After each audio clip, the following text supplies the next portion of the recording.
There's a generation that somehow slipped between the cracks of every cultural conversation, not the ones who reinvented everything, not the ones everyone's currently worried about, the ones right in the middle. Generation X, born roughly between 1965 and 1980. And the strangest part isn't that they get ignored, it's that they seem completely fine with it. That alone should tell you something. Most of them came home to empty houses. Not occasionally. Both parents working, no neighbor checking in, no way to reach anyone. You figured out the stove yourself. You locked the door yourself. You handled whatever came up, yourself.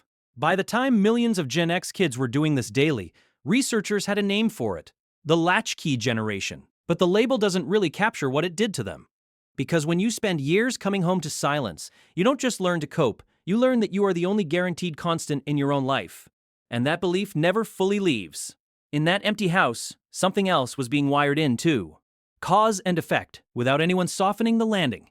If you made a mistake, you felt it, fully.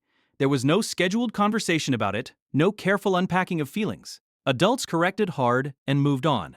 Psychologists describe environments like this as high contingency. Every action tied to a clear, immediate consequence. The brain adapts to that.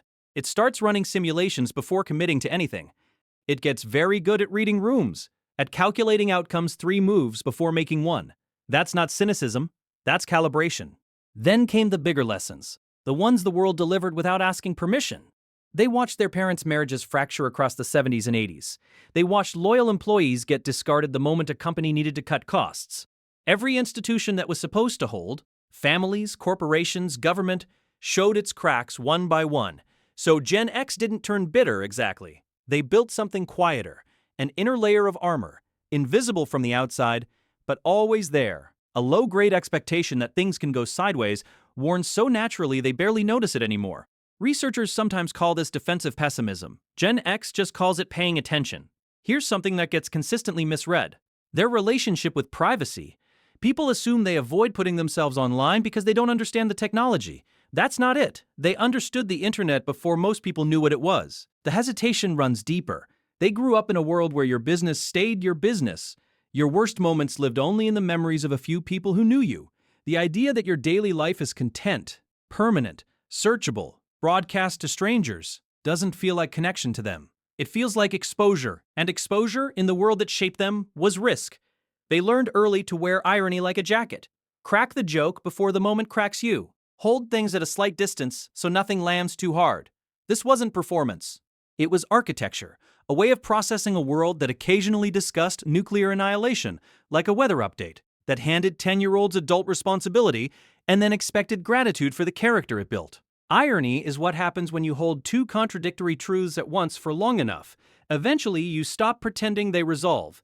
But quietly, underneath all of that, there was work. Not talked about, not posted about, just done. They had jobs before most teenagers today have a bank account, paper routes before sunrise, cash registers where the math was yours to do when the machine went down. A 12-year-old managing their own small corner of an adult world. This wasn't driven by ambition. It was built on the simple premise that showing up was the job. That ethic carried forward.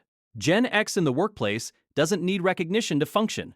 What they need is for the work to be real and for whoever is asking them to do it to actually know what they're talking about.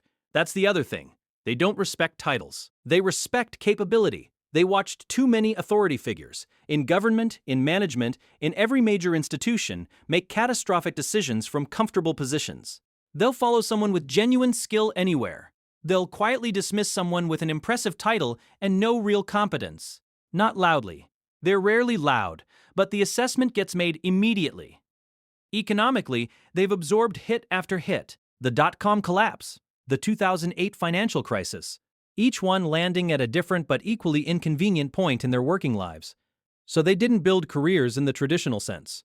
They built options, multiple income streams, transferable skills, backup plans they don't mention, not because they're naturally entrepreneurial, but because the floor has disappeared on them before. This is where their psychology gets complicated.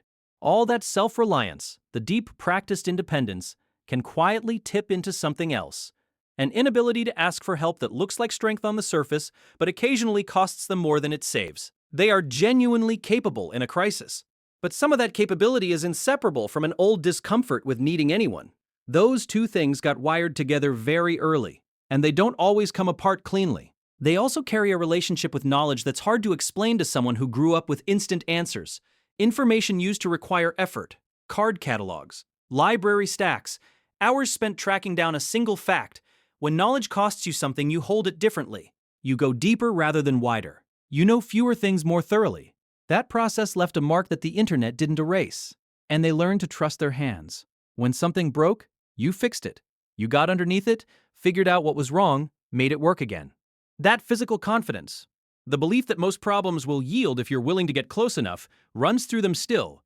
Now they're raising children in a world almost unrecognizable from their own. More visibility, more documentation, more supervision at every turn. They gave their kids the presence they didn't always have. But sometimes, quietly, they wonder if something essential got lost in the exchange.